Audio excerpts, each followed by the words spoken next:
अब यहाँ पर अमीन एक और घटना बाइबल की बताना चाहता हूँ। पौलुस सिलास के बाद यहाँ पतरस को भी जेल में डाल दिया, जेल में डलवा दिया। आमीन। और पतरस को जब जेल में डलवा दिया तो वो 2 सिपाहियों के साथ, जंजीरों के साथ, बंधन के जितने रस्सी थे सरकार के, गवर्नमेंट के उस समय, वो सारे जकड़ कर पतरस को जेल में डला दिया। 2 सिपाही उधर, 2 सिपाही बीच में सुला रहे ताकि ये भागे न, ताकि वो उठे न, ताकि वो भाग न जाए। लेकिन आगे क्या लिखा, 5 को फिर से रिपीट करो। आमीन। बंद तो था जेल में पतरस अकेला, बंद तो था जेल में, उस बंदी गिरह में, उस जेल में जंजीरों के साथ, उस सिपाहियों के साथ, उन लोगों के साथ। लेकिन कलीसिया की प्रार्थना कम नहीं हो रही थी, लो लगाकर प्रार्थना कर रही थी। इस सीक्रेट जानिएगा, प्रार्थना का सीक्रेट है, एक रहस्य है। एक प्रार्थना आपको हर वो चीज से बचाएगी जो आप निकलने के लिए असंभव होगा। वो परमेश्वर से आप प्रार्थना करेंगे, वो निकालेगा। आमीन। आपका ये कैसे होगा? It is impossible. पॉसिबल कैसे होगा? ये तो असंभव है, कैसे होगा? How to possible? आमीन। लेकिन आपकी प्रार्थना का लाइफ है, हर चीज आपकी जिंदगी में पॉसिबल होती हुई दिखाई देगी, संभव होती हुई दिखाई देगी, यीशु मसीह के नाम में। आमीन।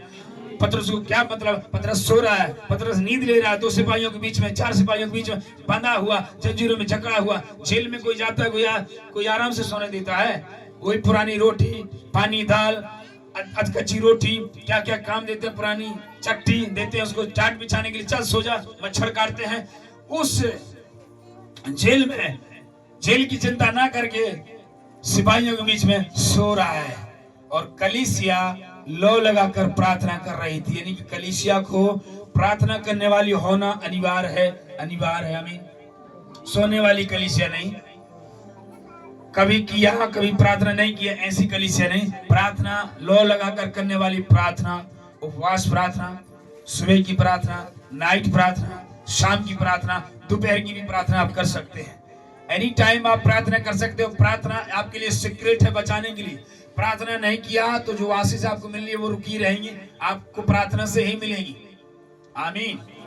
प्रार्थना नहीं करोगे नहीं मिलेगी, इम्पॉसिबल है। हालेलुया। क्योंकि स्वर्ग का ये नियम है, जमीन से प्रार्थना करोगे तो मिलेगी, प्रार्थना करो तो मिलेगी।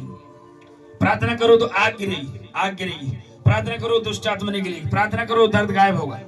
लेकिन ये स्वर्ग का नियम है, प्रार्थना करना ही आपको। प्रभु यीशु मसीह प्रभु होकर भी प्रार्थना करने की क्या जरूरत है? वो रात रात भर प्रार्थना करता था, सारी रात प्रार्थना करता था, ऑल नाइट प्रेयर करता था। ये क्यों? उनको मालूम है संसार में किस तरह आपको जीतना है। वो एक ही हथियार है, वो है प्रार्थना का हथियार। ऐसा मीन समझ रहे हैं कि नहीं? हालेलुया।